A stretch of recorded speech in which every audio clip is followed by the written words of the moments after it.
awaits Godwin Obaseki at upcoming primary election. And now the news in detail. The Tertiary Education Trust Fund, TET Fund, has received approval to increase the National Research Fund, NRF, to 7.5 billion naira for the year 2020 from its initial 3 billion naira. The approval, which was granted by President Muhammadu Buhari, provides TET Fund the opportunity to provide 12 COVID-19 and related infectious disease molecular laboratories, 2 in each geopolitical zone, making the fund the highest single provider of COVID-19 test centers in Nigeria. Executive Secretary of TET Fund, Professor Suleiman Bogoro, who disclosed this at the 2020 TET Fund Board of Trustees retreat, but in Abuja, explained that the latest approval makes the agency the largest holder of research grants in Nigeria. He also disclosed that the board of TET Fund approved over 200 million naira to sponsor some COVID-19 research proposals, mainly from universities and the National Agency for Food and Drug Administration and Control, NAFDAC. The executive secretary also said that Buhari approved the establishment of 6 medical simulation research and clinical training facilities in 6 colleges of medicine in each geopolitical zone this year. Bogoro also said the agency received approval from the 2020 budget to aggressively commit funds to reverse the embarrassing situation of hostel accommodation in tertiary institutions and make learning environments more attractive for local and foreign students. According to him, only 15% of Nigerian students are living in hostel accommodation in their institutions. Meanwhile, federal government has listed fresh conditions for the reopening of schools and learning institutions in the country. The guidelines are contained in a 36-page document titled Guidelines for Schools and Learning Facilities Reopening After COVID-19 Pandemic Closure. The document was submitted to the Senate by the Minister of Education, Malam Adamu. Adamu in the document described the conditions as key strategies for implementing safe, efficient and equitable plans for school reopening and operations. He explained that the conditions were arrived at after consultation with health, environmental, education and school safety experts who were tasked with the responsibility of charting a pathway for the safe reopening of schools and learning facilities. A major point of conditionality is that schools must create immediate temporary COVID-19 isolation space before they can be considered to reopen. Schools are also mandated to ensure the establishment of a school COVID-19 referral system, including protocols and procedures to take if learners, teachers, administrators, and other education personnel became unwell while in schools.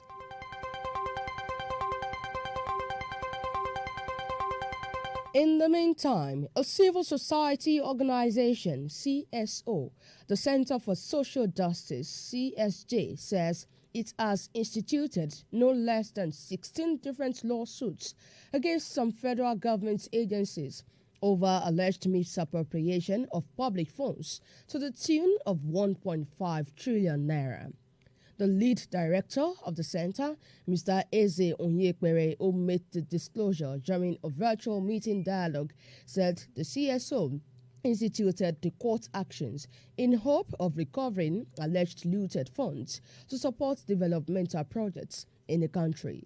Onyekpere lamented that while Nigeria suffers under a huge foreign loan burden, revenues which ought to be deployed towards financing annual budgets and other key projects are allegedly diverted by government agencies. He explains that the CSO is now making the series of litigation docket public as a means of exposing the degree of corruption in government agencies.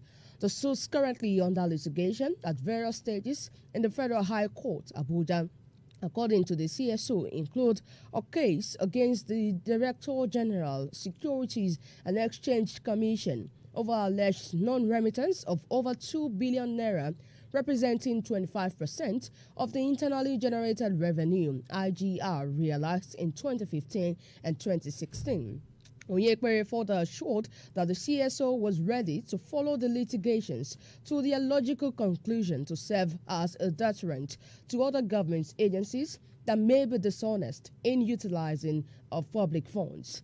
He, however, lamented that notable lawyers are often hired using public funds to defend suspected agencies whenever they are dragged to court over allegations of embezzlement.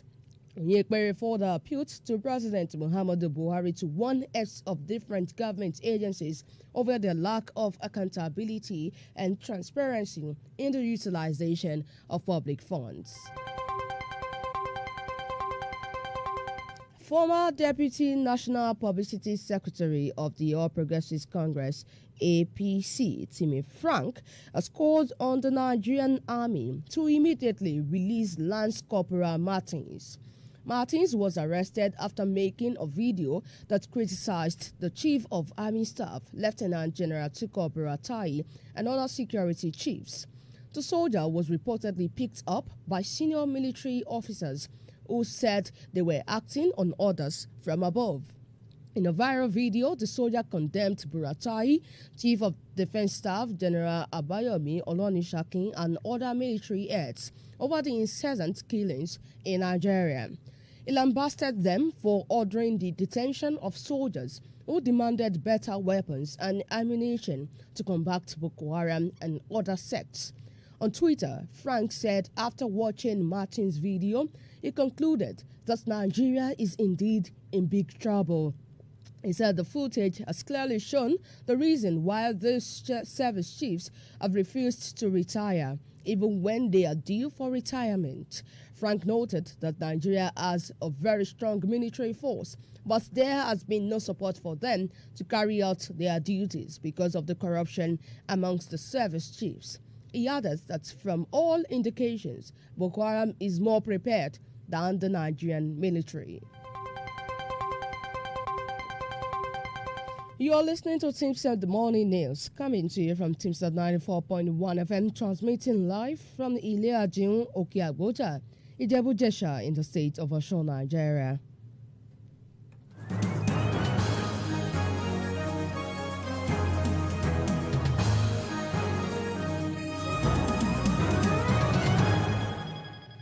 You're welcome back. You can watch us live and direct on YouTube and Facebook at Teamster 94.1 FM. You can also listen to us globally on Radio Garden.